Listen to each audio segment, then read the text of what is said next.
Welcome to Luca and Miguel. Enjoy the video. You start by confirming Game Pass Ultimate and a Microsoft account. This unlocks cloud streaming. Once done, connect your Meta Quest 3 to a 5 GHz Wi-Fi network for low latency, and pair an Xbox controller via Bluetooth or USB-C so input works immediately. Make sure Quest system software is updated to the latest build. This avoids compatibility issues. Finally, open the Oculus browser.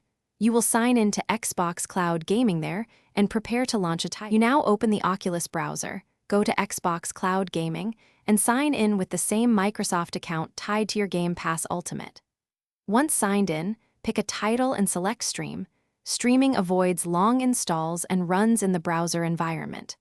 While the game buffers, you should tweak bitrate and refresh rate in Quest settings for smoother visuals. Higher bitrate improves quality, but needs more bandwidth. Also make sure the controller mapping is responsive before committing to full gameplay.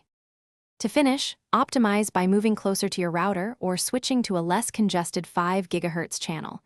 This reduces packet loss and lag. If cloud performance falters, consider streaming from your PC using the Xbox app together with AirLink or Virtual Desktop for a local stream and lower latency. If something goes wrong, restart the headset, reboot the router, or repair the controller. These steps clear transient issues quickly. If problems persist, recheck account sign-in and software versions before trying again. Thanks for watching and please subscribe. It's the best investment you'll ever make.